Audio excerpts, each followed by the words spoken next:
नमस्कार. सनातन शास्त्र या आपल्या पॉडकास्टमध्ये सर्वांचं स्वागत आहे. आजच्या या सखोल चर्चेत आपण वैदिक परंपरेतील एका अत्यंत विलक्षण विषयावर बोलणार आहोत. हो, आणि हा विषय खरोखरच खूप गूढ आणि रंजक आहे. नक्कीच. पण त्याआधी ना, जे ऐकतायत त्यांनी एका रंजक गोष्टीचा विचार करूया.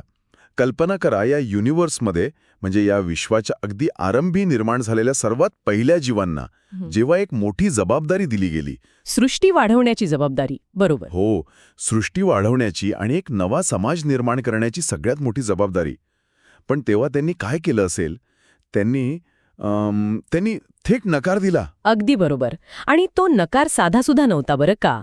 तो केवळ एखाद्या कामाला दिलेला नकार नव्हता, तर तो या संपूर्ण भौतिक जगाचा, त्यातील मोहांचा आणि अधिकारांचा केलेला संपूर्ण त्याग होता. म्हणजे बघा, सत्ता, पैसा, संसार किंवा या संपूर्ण विश्वावर राज्य करण्यापेक्षा त्यांनी एका वेगळ्याच गोष्टीची निवड केली. आणि आजच्या आपल्या या सखोल चर्चेचं मिशन हेच आहे. हो, आपण याबद्दल सविस्तर बोलणार आहोत. आपण प्राचीन साहित्यातील अत्यंत गूढ व्यक्तिमत्वांबद्दल जाणून घेणार आहोत, ते म्हणजे 4 कुमार. आपण पाहणार आहोत की केवळ कथा वाटणाऱ्या या गोष्टींमागे मानवी मानसशास्त्राचे किती मोठे पैलू लपले आहेत आणि प्राचीन काळातील हे सखोल ज्ञान आजच्या आधुनिक जीवनशैलीत कसे लागू होते. हे खूपच रंजक आहे, कारण जेव्हा आपण या प्राचीन ग्रंथांचा सखोल अभ्यास करतो तेव्हा आपल्याला जाणवतं की त्यातील अनेक कथा या केवळ रंजनासाठी नाहीत. अच्छा, म्हणजे त्यामागे काहीतरी विज्ञान आहे. नक्कीच. त्या विश्वाच्या निर्मितीचे, ऊर्जेच्या स्थित्यंतरांचे आणि मानवी जाणीवेचे अचूक वर्णन करतात. ठीक आहे, आपण हे थोडं उलगडून पाहूया. तर या कथेची सुरुवात होते ती सृष्टीच्या आरंभापासून, जेव्हा कॉस्मिक प्रलयानंतर म्हणजेच संपूर्ण विश्वाच्या विलयानंतर विष्णूच्या नाभीतून एक कमळ उगवले आणि त्यावर ब्रह्मा प्रगट झाले. ब्रह्माचे मुख्य काम होते या विश्वाची निर्मिती करणे आणि त्यात जीवसृष्टी निर्माण करून विश्वाचा विस्तार करणे. पण तिथेच या कथेला एक अत्यंत अनपेक्षित वळण लागतं. हो, कारण ब्रह्माने थेट मनुष्य, प्राणी किंवा निसर्ग निर्माण करण्याऐवजी एक वेगळाच मार्ग निवडला. हो ना. ब्रह्माने सर्वप्रथम 4 पुत्रांची निर्मिती केली. सनक, सनंदन, सनातन आणि सनतकुमार. यांना ब्रह्माची मानसपुत्र म्हटले जाते. आणि ही मानसपुत्रांची संकल्पना समजून घेणे खूप महत्वाचे आहे इथे. म्हणजे त्यांचा जन्म शारीरिक संयोगातून झालेला नाहीये, बरोबर? अगदी बरोबर. ते थेट ब्रह्माच्या शुद्ध जाणीवेतून म्हणजे कॉन्शियसनेसमधून निर्माण झाले आहेत. जेव्हा आपण शारीरिक जन्माचा विचार करतो तेव्हा त्यात DNA, अनुवंशिकता, मागील जन्माचे संचित या सगळ्या गोष्टी येतात. म्हणजे एक प्रकारचं ओझं असतं. हो, पण मानसपुत्र हे थेट एका विशुद्ध विचारांमधून प्रगट झालेले असतात. त्यामुळे त्यांच्यावर भौतिक जगाचे कोणतेही बंधन नसते. बरं, याला आपण आजच्या आधुनिक जगाच्या संदर्भात एका उदाहरणाने समजूया. समजा एका मोठ्या आणि महत्त्वाकांक्षी स्टार्टअप कंपनीच्या फाउंडरने आपला पहिला कोर संघ निवडला. अच्छा, म्हणजे त्याची पहिली टीम. हो, कोर टीम. त्यांना सर्व अधिकार दिले आणि कंपनी वाढवण्याचे म्हणजे संपूर्ण जगभरात स्केलअप करण्याचे आदेश दिले. पण त्या टीमने काय करावं? त्यांनी काम सुरू करावं. नाही. पहिल्याच दिवशी राजीनामा देऊन सर्व शेअर्स नाकारून ध्यान साधनेला जाण्याचा निर्णय घ्यावा. बापरे. अगदी असंच काहीसं इथे घडलं. ब्रह्माने त्यांना सृष्टी वाढवण्याची आज्ञा दिली, पण कुमारांनी सांसारिक कर्तव्य, लग्न आणि भौतिक सुखांना स्पष्ट नकार दिला आणि ज्ञान मिळवण्याचा मार्ग निवडला. येथे सर्वात लक्षवेधी गोष्ट म्हणजे हा नकार म्हणजे विश्वातील पहिला तात्विक आणि वैचारिक संघर्ष होता. म्हणजे केवळ मुलाने बापाला दिलेला नकार नव्हता तो. अजिबात नाही. हा 2 अत्यंत भिन्न जीवनमार्गांमधील संघर्ष होता. प्राचीन साहित्यात याला प्रवृत्ती आणि निवृत्ती असं म्हटलं आहे. प्रवृत्ती आणि निवृत्ती या 2 मार्गामागील नक्की विज्ञान काय आहे हे थोडं सविस्तर सांगाल का? नक्कीच सांगेन. ब्रह्माचा मार्ग हा प्रवृत्तीचा मार्ग होता. प्रवृत्ती म्हणजे विस्तार करणे, भौतिक जगात भाग घेणे, कर्म करणे, समाज आणि संसार निर्माण करणे. म्हणजे आजच्या भाषेत सांगायचं तर महत्त्वाकांक्षा बाळगणे, करिअर करणे. हो, अर्थव्यवस्था चालवणे हे सगळं आलंच त्यात.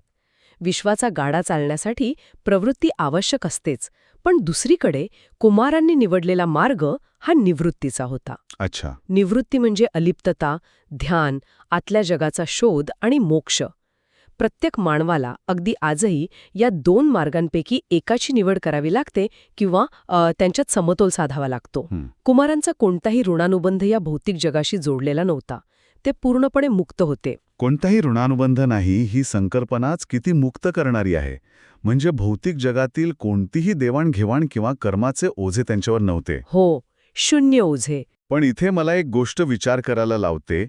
जेव्हा स्वतःच्या निर्मात्याला, ज्याने तुम्हाला बनवलं आहे, हं. त्यालाच असा थेट नकार मिळतो, तेव्हा काहीतरी मोठं आणि भयंकर घडणार हे निश्चित असतं. हो, आणि तिथेही तेच झालं.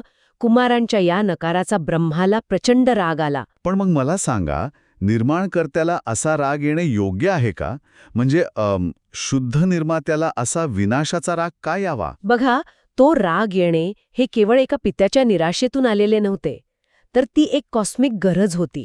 सृष्टी निर्माण करण्याची एवढी मोठी जबाबदारी ब्रह्मावर होती, पण त्यांच्या पहिल्याच निर्मितीने या प्रक्रियेत भाग घेण्यास नकार दिला होता. हो, आणि या रागातूनच पुढे एक मोठी कॉस्मिक घटना घडली, ज्यातून ब्रह्माच्या कपाळावरून रुद्र प्रगट झाले. हो, जे पुढे जाऊन शिवतत्व बनले.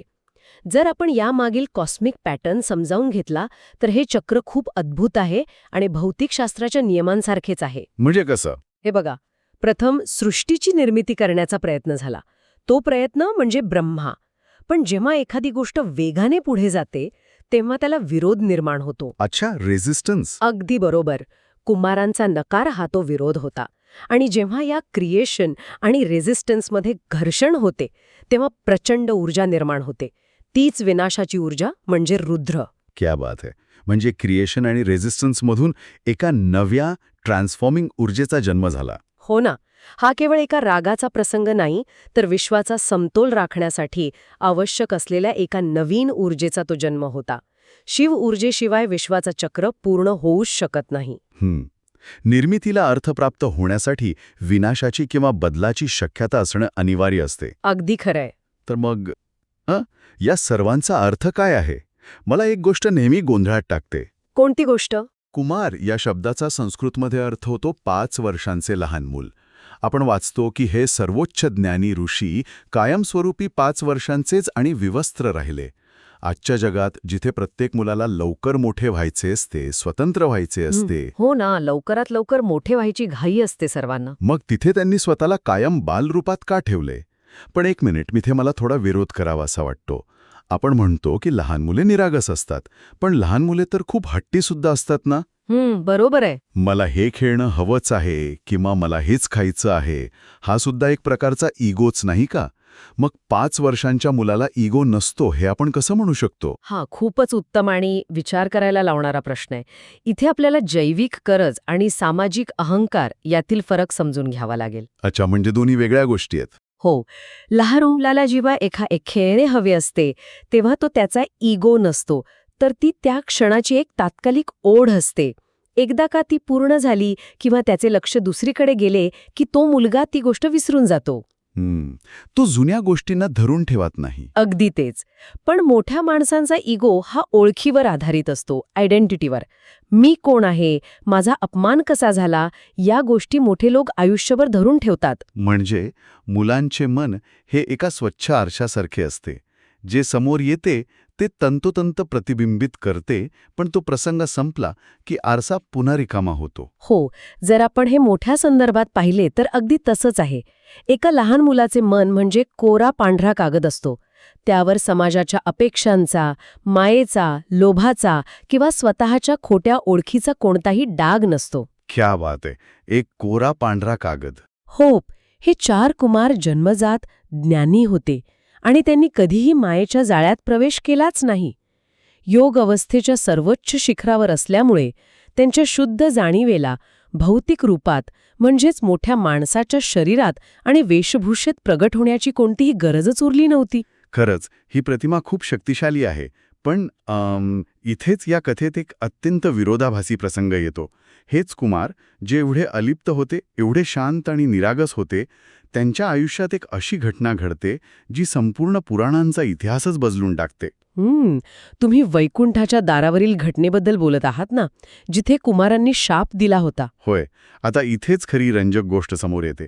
हे 4 कुमार एकदा वैकुंठामध्ये म्हणजे साक्षात विष्णूच्या निवासस्थानी त्यांना भेटण्यासाठी गेले. बरोबर. ते बालरूपात असल्यामुळे आणि विवस्त्र असल्यामुळे वैकुंठाच्या दारावर उभे असलेले द्वारपाल जय आणि विजय यांनी त्यांना अडवले. त्यांना वाटले ही कोण लहान मुलं आत चालली आहेत. आणि तिथे जे घडले ते खरोखरच चक्रावून टाकणारे होते. हो ना, ज्या कुमारांना आपण आत्तापर्यंत अलिप्त आणि कोऱ्या कागदासारखे म्हणत होतो त्यांना अचानक राग आला. त्यांनी चक्क त्या द्वारपालांना भौतिक जगात असुर म्हणून जन्म घेण्याचा शाप दिला. पण थांबा, इथे मला हे समजत नाहीये. काय नाही समजलं? मगाशी आपण म्हटलो की ते पूर्णपणे डिटॅच्ड आहेत. मग त्यांना राग कसा आला? राग तर इगोमधून येतो ना. मग या सर्वोच्च योग अवस्थेत असलेल्या ऋषींनी एका क्षुल्लक कारणावरून एवढा भयंकर शाप कसा दिला? वरवर पाहता हे अत्यंत विरोधाभासी आणि अन्यायी वाटते. मी म्हणेन की जे ऋषी सतत ध्यानात असतात, ज्यांना कसलाही मोह नाही, ते शाप कसे देऊ शकतात हा प्रश्न साहजिक आहे. हो, साहजिकच आहे. पण या घटनेचा सोवट फॅक्टर आणि त्यामागील लीला समजून घेणं गरजेचं आहे. अद्वैत तत्त्वज्ञानानुसार कुमारांचा तो राग वैयक्तिक किंवा इगोमधून आलेला नव्हता. तो एक प्रतिक्रियात्मक राग नव्हता, तर ती एक सुनियोजित कॉस्मिक योजना होती. म्हणजे तो राग केवळ एक निमित्त होता, एका मोठ्या योजनेचा भाग. नक्कीच. वैकुंठामध्ये अज्ञान किंवा अहंकार टिकू शकत नाही. जय आणि विजय यांनी कुमारांना बाह्यरूपावरून पारखले, हे त्यांचे अज्ञान होते. पण या शापामागे विश्वासा एक मोठा हेतू लपलेला होता. या एका शापामुळे जय विजय यांना पृथ्वीवर 3 जन्म घ्यावे लागले. पहिले जन्म होते हिरण्याक्ष आणि हिरण्यकशिपू यांचे. अच्छा. दुसरे जन्म होते रावण आणि कुंभकर्ण यांचे. आणि तिसरे जन्म होते शिशुपाल आणि दंतवक्र यांचे. अरेच्या, म्हणजे हे तेच अत्यंत शक्तिशाली असुर आहेत ज्यांचा वध करण्यासाठी विष्णूला अनुक्रमे वराह, नरसिंह, राम आणि कृष्ण असे अवतार घ्यावे लागले. होय, म्हणजेच पुराणांमधील सर्वात मोठ्या आणि महत्त्वपूर्ण कथांची सुरुवात, ज्यातून धर्माची पुनर्स्थापना झाली, ती सुरुवात अप्रत्यक्षपणे या शांत दिसणाऱ्या कुमारांमुळेच झाली. बापरे, हे खूपच डीप आहे. विश्वाला जेव्हा विष्णूच्या अवतारांची गरज होती, तेव्हा त्या अवतारांना प्रगट होण्यासाठी तितक्याच ताकदीच्या विरोधी शक्तीची गरज होती. ती विरोधी शक्ती या शापातून निर्माण झाली. जर तो शाप नसता तर रामायण किंवा महाभारत घडलेच नसते. हे खरोखरच अविश्वसनीय आहे. ते शांत होते, पण जेव्हा विश्वाच्या कल्याणासाठी एका मोठ्या ट्रिगरची गरज पडली, तेव्हा त्यांच्या कृतीतून एवढा मोठा कॉस्मिक ड्रामा उभा राहिला. अगदी बरोबर. यावरून एक गोष्ट स्पष्ट होते की हे कुमार फक्त इकडे तिकडे भटकणारे ऋषी नव्हते. ते या विश्वाचे सर्वोच्च गुरु आहेत, जे पडद्यामागून संपूर्ण विश्वाचे संतुलन राखतात. हो, त्यांची भूमिका केवळ तपश्चर्या करण्यापुरती मर्यादित नाही. ते योग्य वेळी, योग्य व्यक्तीला आणि अगदी देवांनाही ज्ञान देण्याचं काम करतात. आणि याचं सर्वात उत्तम आणि सखोल उदाहरण आपल्याला छांदोग्य उपनिषदामध्ये मिळतं, जिथे सनत कुमार आणि नारद मुनी यांची भेट होते. हो, तो प्रसंग खूपच सुंदर आहे. नारद मुनी हे स्वतः ज्ञानाचा अथांग सागर मानले जातात, पण तरीही ते अत्यंत निराश अवस्थेत सनत कुमारांकडे मार्गदर्शनासाठी येतात.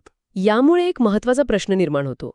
नारद मुनी हे सर्व विज्ञानांमध्ये पारंगत होते. त्यांना व्याकरण, खगोलशास्त्र, वेद, इतिहास, गणित सगळं काही पाठ होतं. तरीही ते दुःखी का होते? का होते बरं? जेव्हा ते सनत कुमारांकडे आले तेव्हा त्यांनी अत्यंत प्रामाणिकपणे कबूल केले की मला अनेक विद्या येतात, मी शब्दांचा जाणकार आहे, पण मला स्वतःच्या आत्म्याबद्दल काहीही माहिती नाहीये. मी आत्मज्ञानी नाही आणि त्यामुळेच मी दुःखी आहे. अरे वा, आजच्या आधुनिक जगात हे किती तंतोतंत लागू पडतं. आज आपल्याकडे गुगल आहे, इंटरनेट आहे, जगातली सगळी माहिती आपल्या बोटांच्या टोकावर आहे. हो ना, माहितीचा महापूरच आहे. आपण डेटा आणि इन्फॉर्मेशनने अक्षरशः भरलेलो आहोत. पण तरीही समाजामध्ये नैराश्य, अँक्झायटी आणि आतून एक प्रकारची पोकळी सर्वाधिक जाणवते. कारण आपण बाह्य जगात सर्व काही शोधलं, पण आपला स्वतःचा आत्मा काय आहे हेच आपल्याला माहिती नाहीये. अगदी अचूक तुलना केलीत तुम्ही. माहिती मिळवणे म्हणजे ज्ञान मिळवणे नव्हे. नारदांची स्थिती ही आजच्या माहितीच्या महापुरात अडकलेल्या माणसाची स्थिती होती. आणि मग अशा वेळी सनत कुमारांनी त्यांना भूमविद्या दिली. भूमविद्या म्हणजे नक्की काय? भूम म्हणजे अमर्याद, अनंत, नॉलेज ऑफ द इन्फिनिट. सनत कुमारांनी नारदांना समजावून सांगितले की जोपर्यंत आपण मर्यादित गोष्टींमध्ये सुख शोधत राहू तोपर्यंत दुःख अटळ आहे. कारण मर्यादित गोष्टी संपतात. अगदी बरोबर. खरी शांती आणि खरा आनंद हा केवळ त्या अमर्याद तत्वामध्ये आहे. त्यांनी नारदांना शिकवले की खरी शांती बाह्य जगात किंवा केवळ पुस्तकी ज्ञानात नाही, तर ती स्वतःच्या आत आहे. या पूर्ण चर्चेत मला या चारही कुमारांच्या नावांचा जो प्रतिकात्मक अर्थ आहे ना बर तो खूप भावला. यातून एका परिपूर्ण जाणीवेचे 4 पैलू समोर येतात जे अद्वैत तत्वज्ञान समजण्यासाठी अत्यंत महत्वाचे आहेत. होय, हे 4 कुमार म्हणजे जणू शुद्ध जाणीवेचे 4 खांब आहेत. सनक म्हणजे अलिप्तता, भौतिक जगापासून मनाने दूर राहणे. सनंदन म्हणजे ज्ञानाचा आनंद, जे ज्ञान आतून उजळते त्याचा आनंद. सनातन म्हणजे शाश्वत सत्य, जे काळानुसार कधीही बदलत नाही. आणि सनत कुमार म्हणजे सर्वोच्च ज्ञान. क्या बात आहे. हे चौघे मिळून अद्वैत वेदांताचा गाभा तयार करतात. अद्वैत वेदांत म्हणजे जिथे मी आणि अंतिम सत्य वेगळे नाहीत, आणि हे अंतिम सत्य म्हणजेच ब्रह्मा, बरोबर? अगदी बरोबर. कुमारांची शिकवण हीच होती की खरे सत्य हे कोणत्याही पुस्तकांमध्ये किंवा बाह्य विधींमध्ये नाही, तर ते स्वतःच्या हृदयमध्ये असते. हृदयामध्ये? हो, भौतिक जग हे दुय्यम आहे आणि ब्रह्मा हेच एकमेव अंतिम सत्य आहे. त्यांच्या या तत्वज्ञानामुळेच त्यांनी सृष्टी निर्माण करण्याला नकार दिला होता. कारण त्यांना माहीत होतं की शुद्ध जाणीवेला भौतिक रूपात प्रगट होण्याची कोणतीही गरज नसते. किती सखोल आणि मुळापासून हादरून टाकणारा विचार आहे हा. कुमारांची ही कथा आपल्याला खरोखरच एक अत्यंत सुंदर आणि आजही लागू पडणारी गोष्ट शिकवते. नक्कीच. विचार करा, विश्वातील पहिल्या जीवांना जेव्हा सर्व सत्ता, वर्चस्व आणि संपत्ती मिळवण्याची संधी चालून आली होती, तेव्हा त्यांनी त्याची अजिबात हाव ठेवली नाही. त्यांनी फक्त आणि फक्त सत्य निवडले. हो, आणि त्यांचे ते जीवन म्हणजे कोणतीही कृत्रिमता नसलेले अत्यंत सहज जीवन होते. जसे अनेक लोक परमेश्वराप्रती श्रद्धेने मंत्र म्हणतात आणि त्यातून एक ऊर्जा निर्माण होते, तशीच कुमारांची संपूर्ण अवस्था ही एका अखंड ध्यानासारखी होती. ते सतत निर्विकल्प समाधीमध्ये असायचे. त्यांना ध्यान करण्यासाठी डोळे बंद करून बसण्याची गरज नव्हती. त्यांचे चालणे, बोलणे, श्वास घेणे हे सर्व काही ध्यानच होते. हीच त्यांची सर्वात मोठी ताकद होती. तर आजच्या या अत्यंत सखोल चर्चेच्या शेवटी जे ऐकत आहेत त्या सर्वांसाठी एक नवीन विचार घेऊन पुढे जावे असे मला वाटते. कोणता विचार?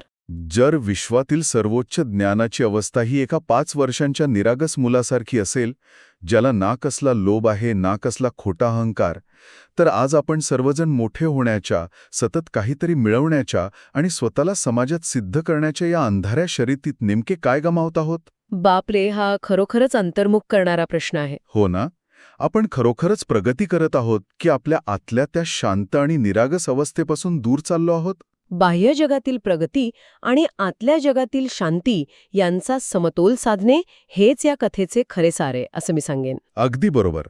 तर श्रोतेहो, ज्या कोणाला स्वतःच्या आतील ते 5 वर्षांचं निरागस आणि जिज्ञासू मूल जिवंत ठेवायचे असेल आणि ज्ञानाची ही भूक कायम ठेवायची असेल, त्यांनी सनातन शास्त्रच्या या ज्ञानप्रवासात नक्की सामील व्हावे.